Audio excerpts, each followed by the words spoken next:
رضی اللہ تعالیٰ عنہ نے روایت دے قال دے فرمائے قال رسول اللہ صلی اللہ علیہ وسلم نبی علیہ السلام فرمائے انما انا لکم بیشک زستاسو دا پارا مثل الوالد پشان دا پلاریم لولده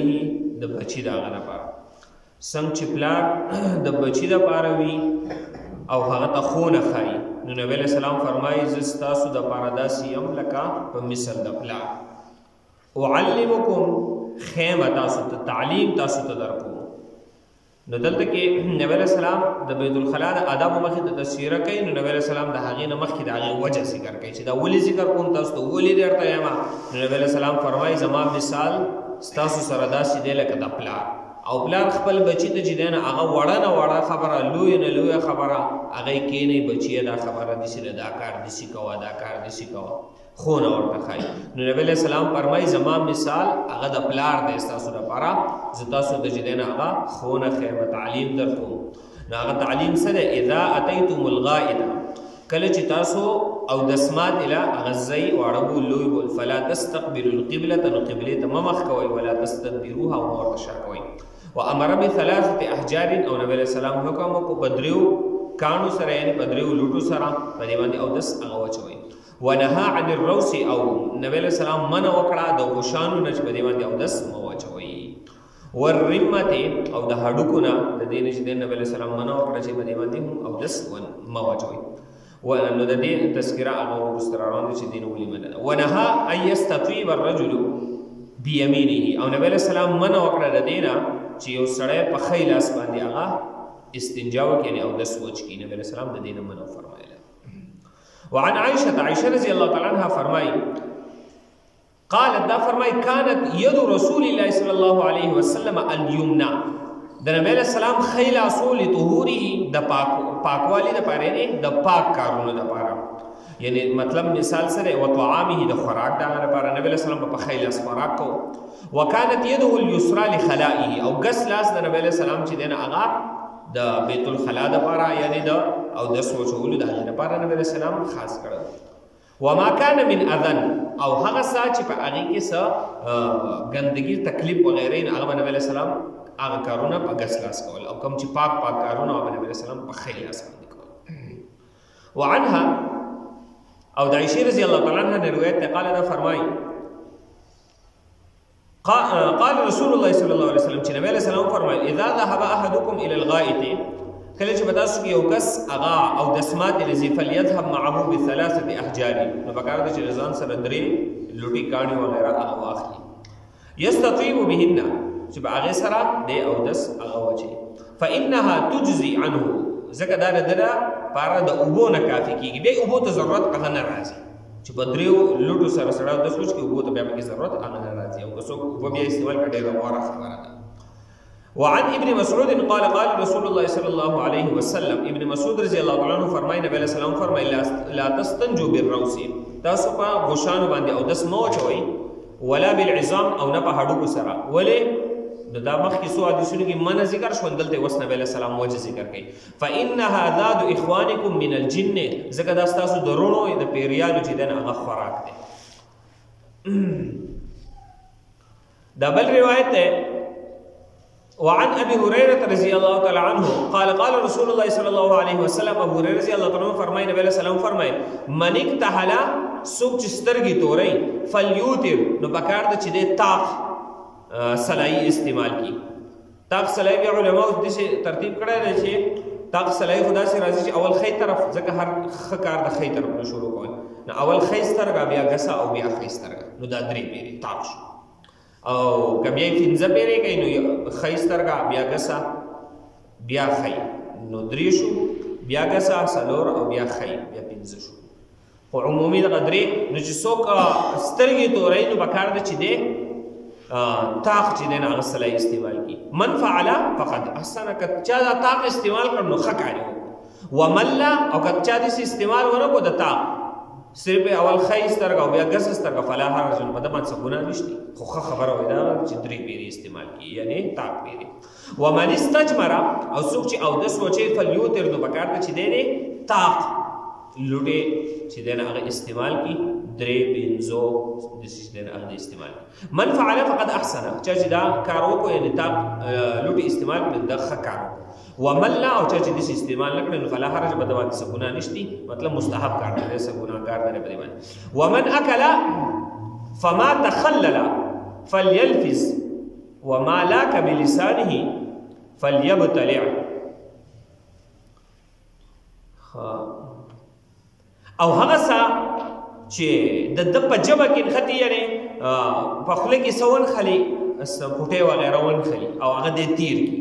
نو من فعله فقد احسنه که دا چا کار دا کار وکړو یعنې په غاښونو کې په خوله کې څه پوټۍ نښتی نو هغه به د ژبه آزاد کړي او تېرې کړي نو که دا تېر کړو نو دا ښکلی کار و دا ښه کار ومن لا او که دا چا داسې کار ونه کړو ګزارې کړو نو فلا حرج په ده باندې څه ګناه نشته ومن اتى الغائط او څوک چې اودس ماتې لري فليستتر نو دې هغه د پردې لحاظ ساتي فإن لم يجد الا ان يجمع كثيبا من رمل پس که چېرې د داسې د پردې ځای ونه موندو کولاو میدان مونته کې دی نو دی چې دی نه هغه د شګو یو ډېرکي ته هغه لاړ شي یعنې داسې چې ځای لږ هغه بیا د سنس لحاظ کې هغې کې فنایي وي نو فلیستدبرو نو دی هغې طرف ته چې دی نه هغه شا وګرځئ او ځان دی چې دی نه هغه په سنس درجه کې هغه فنا کړي ځکه فإن الشیطان ځکه شیطان چې یلعب بمقاعد بني آدم دغه شیطان د انسان دغه اندامونو سره هغه لوبې کوي من فعل فقد احسن چا چې دا کار وکړو یعنې پټ ځای هغه تلاش کړو نو د ښه کار وکړو ومن لا او که چا داسې تلاش نه کوي نو کولاو میدان دی لرې تلی دی او بیا به کوم څه پناه ځای نشته دی نو فلا حرج به د باندې بیا څه ګناه نشته دی داسې لرې تلی دی نو د دې شیطانانو نه د ځان ساتلو دپاره مخکې هغه دعا ذکر شوې وه چې دغه دعا سړی وایي نو د شیطانانو چې دی نه دی په عمل کېږي وروسته بیا د نورو حدیثو کې روانه ده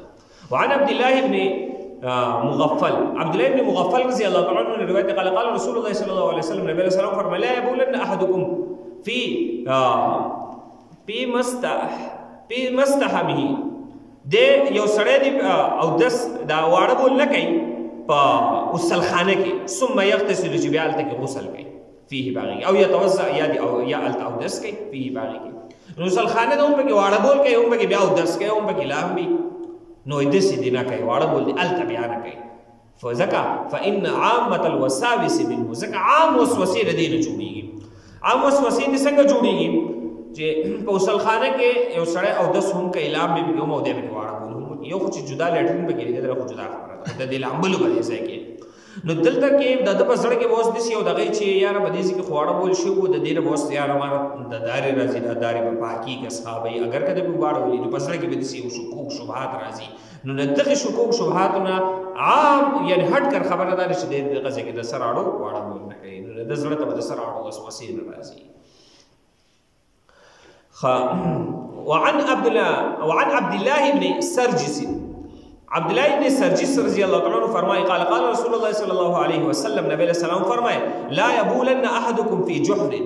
یو کس دی بداسو کې واړه بول نه کوي په سوړه کې دا سوري نه بده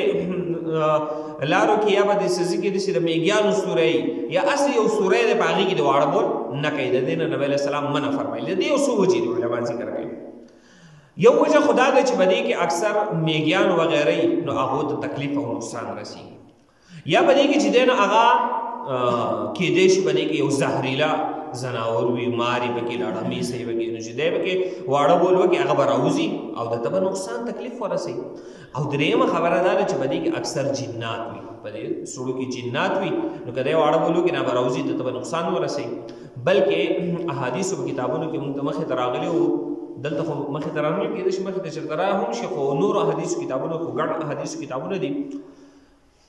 باقي کې یو حدیث مخه تراغله او یو صحابي په یو سوري کې هغه واړه بول کړو هغه د شیطان دا پیریانو چې دین هغه زیو نو هغه پیریان به سره وتلو او هغه صحابي په غشي باندې وشتل او هغه شهید کړه او بیا دا نه بس یو دوه درې اشعار هم ویلو حدیث په کتاب کې هغه اشعار هم را ذکر شوي دي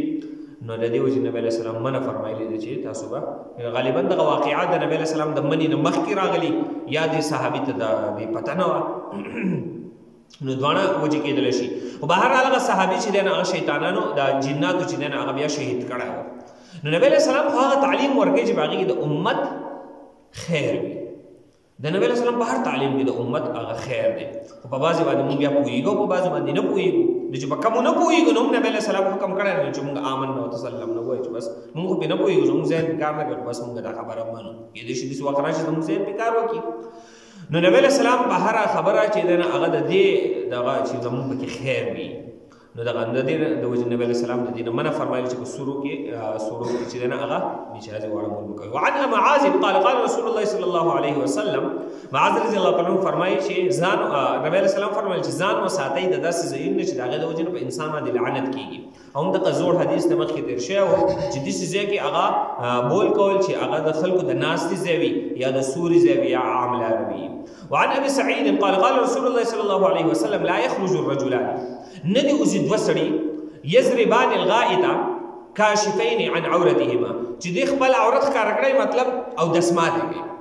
او په داسې حالت کې دې څه کوي يتحدثان خبرې کوي فإن الله يمقت على ذلك نو ګوره دا چې واړه بول کوي یا اودس وچوي په داسې ټایم کې دوی تاسو د یو بل سره خبرې اترې هغه مه کوئ نو عمومي اکثر ډېر خلک داسې اودس وچوي او ښه ګپې ګرم کړی او ګپ لګوي او ښه مزي نو د دې نه نبی علیه السلام سره منع چې دی نه هغه فرمایلې ده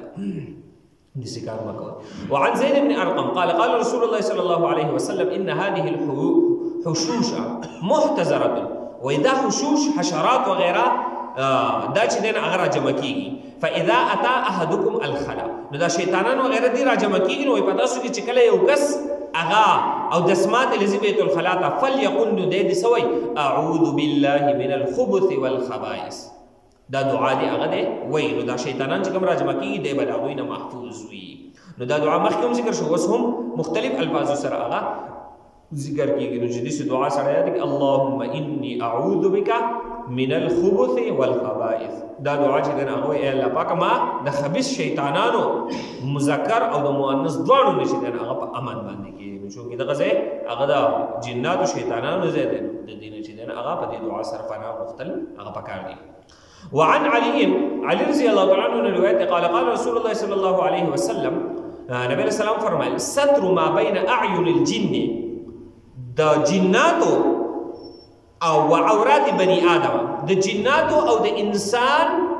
د عورت په مابین کې پرده چې دین هغه څه شی دی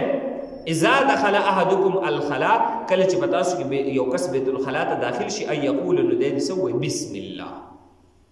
نو چې دا وې نو دی به د جناتو نه په امن شي هغه بیا دی نشي لیدلی نو د دې په منځ کې پرده ده نو بسم الله دې سړی ووایي بسم الله الرحمن الرحیم او بیا دې چې دغه دعا ووایي وعن عائشة قالت قال كان النبي صلى الله عليه وسلم عائشة رضي الله عنها فرمایي نبی علیه السلام هو اذا خرج من الخلاء کله چې د بیت الخلاء نه راووتو قال نبی علیه السلام فرمایل غفرانک نو دلته کې صرف دا یو ټکی ذکر شوی نور غنو احادیث کې کېدای شي وروسته هم راشي پوره دعا چې دی نه هغه ذکر شوې ده چې علما هغه کتابونو کې هم ذکر کړي حدیث کې هم ذکر شوی غفرانک الحمد لله الذي اذهب عني الاذى وعافاني غفرانک فاکده تعالی اے الله اذهب عني الاذى چې زمانه د تکلیف هغه لري کو وعافاني او ماته د عافیت راکو نو دا څومره لوی تکلیف سړی واړه بول لوی بول بند شي بیا ورته څومره لوی تکلیف نه اے الله ستا شکر دی چې دا تکلیف ته چې دی نه هغه زمانه